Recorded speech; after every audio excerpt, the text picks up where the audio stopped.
और national conference के leader Omar Abdullah ने मणिपुर तशद्दुद पर अपनी तशवीश का इजहार किया। उन्होंने कहा कि हुकूमत को मणिपुर में तशद्दुद को खत्म करने के लिए फौरी इकदाम करने चाहिए। और अफसोस की बात यह है कि 50 दिन से ज़्यादा हो गए, वहाँ खून खराबे का जो सिलसिला है उस पर कोई रोक नहीं लगाई जा रही है।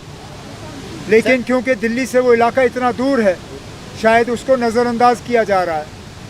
हम उम्मीद करते हैं कि मरकज़ की पूरी कोशिश रहेगी कि उधर दोबारा से अमन कायम किया जाए।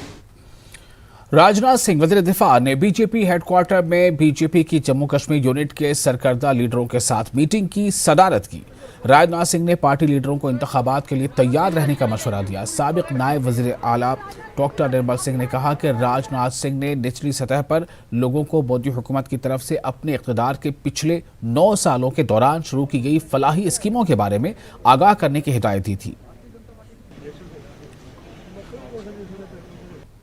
प्रमुख कार्यकर्ताओं से उनका बैठना हुआ, हार्ट टू हार्ट बात की है, सभी उन्होंने जानकारी ली और आगे किस तरीके से प्रधानमंत्री नरेंद्र भाई मोदी सरकार की योजनाएं उनको किस प्रकार से आगे हम पहुंचाया जाए। महीने का तो हमने जो किया है, महीने का तो जो महाअभियान है, उसके बाद भी पूरे साल हम जाएं, लोगों तक जाएं और लोगों तक अचीवमेंट्स को बताएं। ये उन्होंने जो है हमें डॉक्टर साहब जो बात हुई है, उन्होंने वहाँ जो प्रेस कॉन्फ्रेंस में कहा कि असेंबली के इलेक्शंस की कब होंगे इसका तो पता नहीं, लेकिन जाहिर तौर पर अब चुनौतियां आगे हैं, म्युनिसिपल पोल्स हैं, उसके लिए प्रोसेस शुरू हुआ और 2024 की, अगर अमित शाह जी यहाँ पे आए थे, उन्होंने भी कहा था कि 2024 के लिए आपको भी बोला होगा आज इन्होंने कि 2024 के लिए तैयार रहना, तो उसके लिए क्या स्ट्रैटेजी आप अपनाओगे?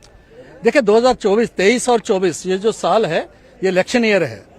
इसमें लोकसभा के इलेक्शन आएंगे ही, नवंबर में हमारे पंचायत इलेक्शंस क्या ड्यू हो रहे हैं, असेंबली के इलेक्शंस की बात चल रही है और पार्टी जो है उसकी तैयारी में है।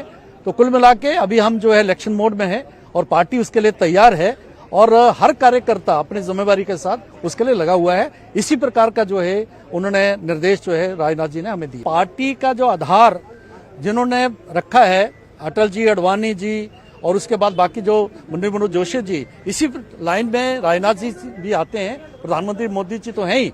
तो उनका जो है अनुभव के आधार पर और जम्मू कश्मीर के साथ ज्यादा उनका जो शुरू से नाता रहा है, उन्होंने बड़ी बारीकी से हमें चीजें बताई हैं कि आप जो है इस प्रकार से काम करिए, क्योंकि जम्मू कश्मीर में जो है भारतीय जनता पार्टी की सरकार है, वो उसके लिए आप मेहनत करिए इस प्रकार। लेकिन जो 2024 के इलेक्शन होने वाले हैं वो ड्यू हैं, उसके लिए भी वो कमर बस ले और अपनी तरफ से जितनी कोशिश है वो कर ले और जो निशाना है पार्टी का कि सभी सीटों पे 6 के 6 सीटों पे जो इलेक्शंस को जीतना है वो पूरा कर ले। कैमरामैन कौमी तहकीकाती एजेंसी NIA की जानिब से आज पुलवामा के 3 मकामात पर छापेमारी की कार्रवाई अमल में लाई गई।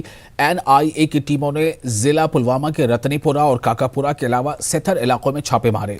पुलिस और CRPF की मदद से NIA वालों ने छापेमारी के दौरान तलाशी कार्रवाइयां अंजाम दी और मशकूक अफराद से पूछताछ की गई।